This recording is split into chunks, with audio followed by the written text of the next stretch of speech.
नमस्कार दोस्तों, आप सभी लोगों का इस लेक्चर वीडियो में स्वागत है।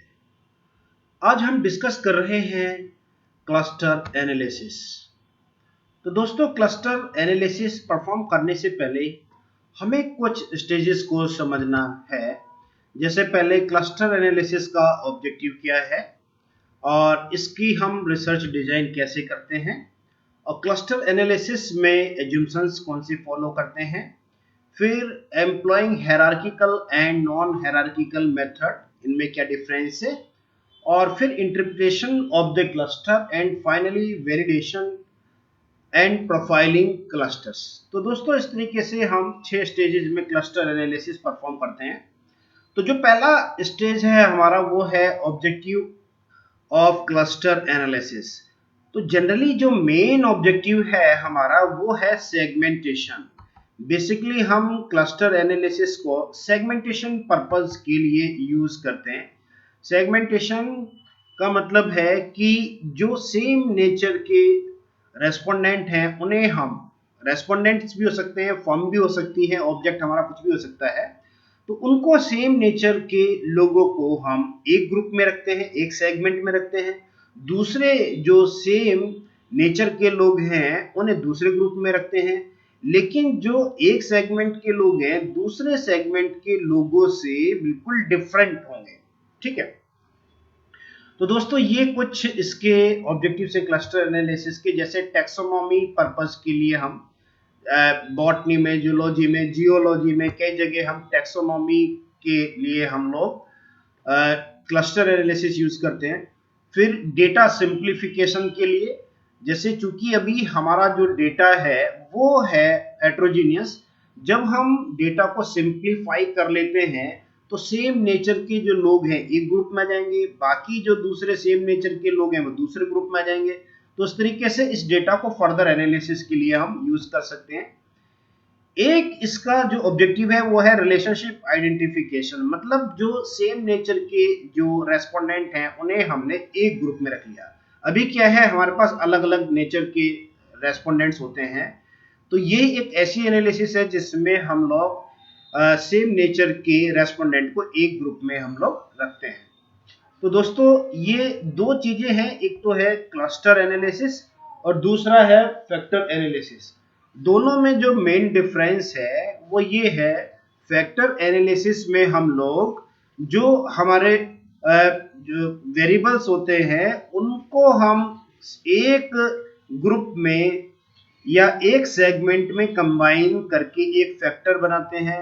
ऐसे ही जो दूसरे सेम नेचर के हमारे जो वेरिएबल्स होंगे, क्वेश्चंस होंगे, उनको हम दूसरे सेगमेंट में या दूसरे फैक्टर में हम कंबाइन करके रखते हैं। लेकिन यहाँ पर हम लोग क्या कर रहे हैं, वेरिएबल का नहीं बल्कि रेस्पोंडेंट जो सेम नेचर के हैं उनको क्लब करके एक सेगमेंट में रख रहे हैं। तो दोस्तों, इसके बाद जो सेकंड हमारा जो स्टेप है वो है रिसर्च डिजाइन, कि हमें रिसर्च डिजाइन किस तरीके से करना है। तो रिसर्च डिजाइन में बेसिकली हम 4 इश्यूज को कंसीडर करते हैं। जैसे पहला है हमारा डिटरमाइनिंग आउटलायर। तो जो आउटलायर है, आउटलायर का मतलब है कि जो हमारा एक्सट्रीम केसेस से बाहर जो वैल्यूज आ रही हैं, या हम ये कह सकते हैं कि जो एक्सट्रीम केसेस हैं उनको आइडेंटिफाई करता है। और वो आउटलायर जो है, अगर हम उसको अपने किसी भी पर्टिकुलर सेगमेंट में इंक्लूड कर लेते हो तो उसका वो नेचर चेंज कर देता है। तो इसलिए हम क्या करते हैं कि इस तरीके की जो आउटलायर्स हैं उनको डिटेक्ट करते हैं मेलानोबिस डी स्क्वायर के थ्रू, और उनको डिटेक्ट करने के बाद उन आउटलायर्स को, मतलब वो जो हमारे रेस्पोंडेंट्स हैं, उन्हें हम डिलीट कर देते हैं, उन्हें अपनी स्टडी में हम लोग नहीं लेते। दूसरी चीज है determining the measures of similarity. वैसे मेजर्स ऑफ सिमिलरिटी का मतलब है कि जो दो हमारे रेस्पोंडेंट हैं उनको हम सबसे पहले, जिन्होंने सिमिलर जवाब दिए हैं उनको हम एक ग्रुप में रखते हैं, एक क्लस्टर में रखते हैं। फिर बाकी के जो दूसरे सिमिलर लोग हैं उनको अलग क्लस्टर में रखते हैं। तो इस तरीके से जो सेम नेचर के लोग हैं इनको हम एक क्लस्टर में या एक ग्रुप में ऐड करते रहते हैं। तो इसके लिए वैसे हमारे पास कई मेथड्स हैं। जैसे एक तो है स्क्वायर्ड यूक्लिडियन के थ्रू भी हम कर सकते हैं, या यूक्लिडियन डिस्टेंस के थ्रू, सिटी ब्लॉक डिस्टेंस है, माइलोनोबिस डिस्टेंस, ये कुछ ऐसे मेथड्स हैं जिनके थ्रू हम लोग मेजर्स ऑफ सिमिलरिटी, मतलब सेम जो नेचर के लोग हैं उनको हम एक ग्रुप में या एक क्लस्टर में या एक सेगमेंट में हम रख लेते हैं। इसके बाद ये जो सैंपल साइज का इशू है, ये भी बहुत ही इंपॉर्टेंट इशू है। सैंपल साइज बेसिकली जो पॉपुलेशन का मतलब यहाँ पर हमारा ये है, मान लीजिए अभी हमने 100 वो लिए हैं रेस्पोंडेंट, तो 10% मतलब जो एक, मान लीजिए हमने 10 क्लस्टर बनाए, तो एक क्लस्टर में हमारे पास 10 ऑब्जर्वेशन होने चाहिए।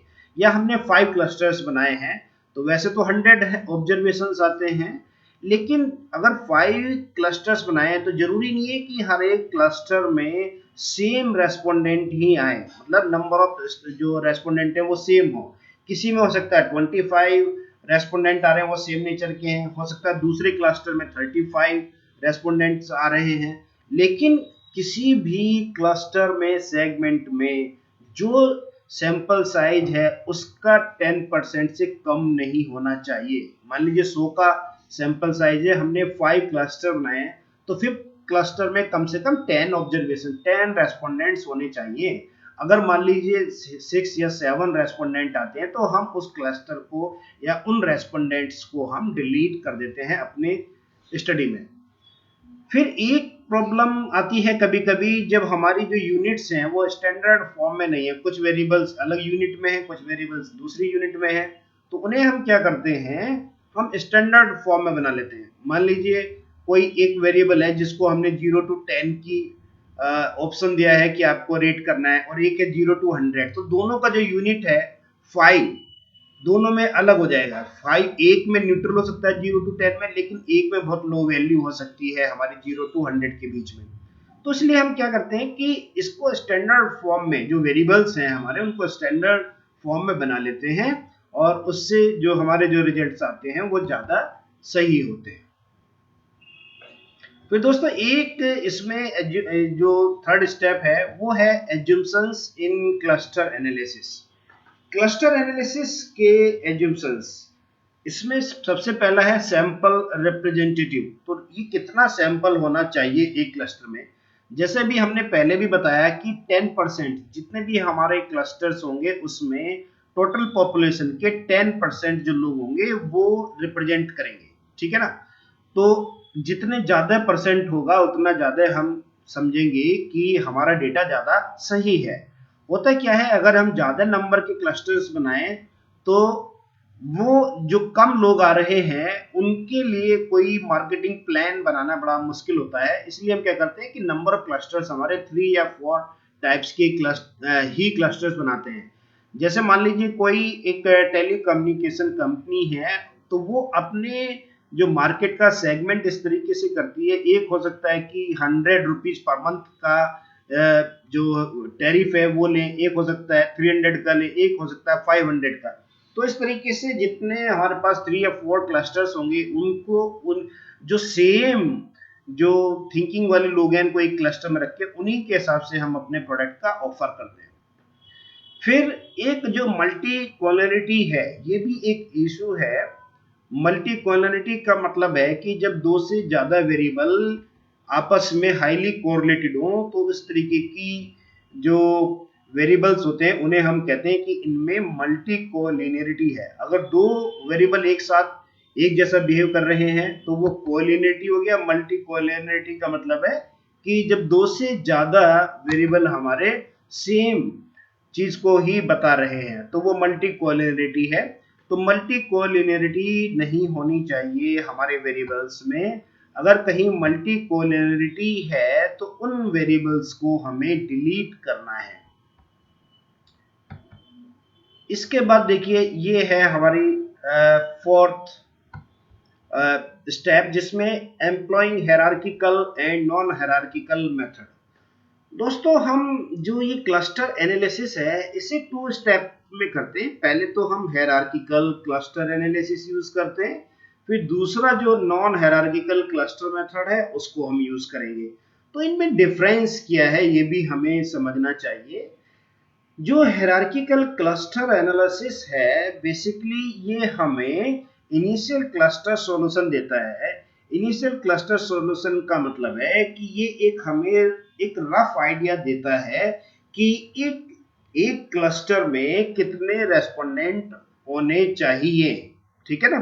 तो इससे एक हमें आइडिया मिल जाता है कि मान लीजिए हमारे पास 3 क्लस्टर हैं, तो ये हमें बता देगा कि ये अप्रोक्सीमेटली क्लस्टर 1, क्लस्टर 2, क्लस्टर 3 में कितने रेस्पोंडेंट होंगे। इसके बाद ये क्लस्टरिंग एल्गोरिथम में भी कई मेथड हैं, जैसे एवरेज लिंकेज मेथड है। एवरेज लिंकेज मेथड के अलावा और भी दूसरे मेथड्स हैं जो हम यूज करते हैं अपनी क्लस्टर एनालिसिस में। तो ये जो है क्लस्टरिंग एल्गोरिथम में, इसमें हम लोग एवरेज लिंकेज मेथड का भी यूज कर सकते हैं। दूसरे जो अलग अलग मेथड्स हैं, जैसे हमारा एक वर्ड्स मेथड है और अलग तरीके के दूसरे भी मेथड्स हैं, तो उनको भी हम यूज कर सकते हैं। फिर इसमें एक और चीज हम देख रहे हैं, इनिशियल क्लस्टर रिजल्ट्स में हम लोग क्या करते हैं कि जो स्मॉल क्लस्टर्स होते हैं, स्मॉल क्लस्टर का मतलब है कि जिन क्लस्टर्स में लेस देन 10% ऑब्जर्वेशंस होंगे, उस तरीके की उन ऑब्जर्वेशंस को, जिस पर्टिकुलर क्लस्टर में हमारे पास 10% से कम ऑब्जर्वेशन है, उनको हम डिलीट कर देते हैं। फिर दोबारा से हम रीस्पेसिफाइड करते हैं क्लस्टर रिजल्ट्स को। फिर इसके बाद दोबारा से क्लस्टर साइज देखते हैं कि क्या अब जो एक एक क्लस्टर आ रहा है उसमें 10% से ज्यादा का ऑब्जर्वेशंस है या नहीं है। फिर इसके बाद दोस्तों ये पॉटरिंग द क्लस्टर प्रोसेस, ये क्लस्टर प्रोसेस में एग्जामिन द क्लस्टर प्रोसेस में एक तो हम डिस्कस करते हैं एग्लोमरेशन कोफिशिएंट का। इसका जो बेसिक ऑब्जेक्टिव है, ये टू मोस्ट सिमिलर क्लस्टर्स को कंबाइन करता है।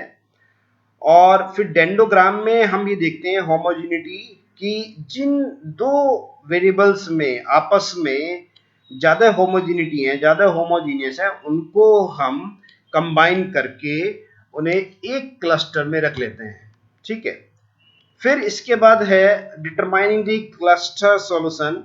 हम लोग स्टॉपिंग रूल यूज करते हैं, जिसमें 10 to 2 क्लस्टर्स होते हैं। ये 10 to 2 क्लस्टर्स हमने, जब डेटा हमारे पास 100 या 200 300 का होता, तब हम जनरली 10 to 2 क्लस्टर्स करते हैं। लेकिन ये किसी भी तरीके से 10 क्लस्टर एडवाइजेबल नहीं है। मैक्सिमम हमें 4 या 5 क्लस्टर सॉल्यूशन ही रखना चाहिए, वो ज्यादा हमारे लिए फायदा होता है उस क्लस्टर का।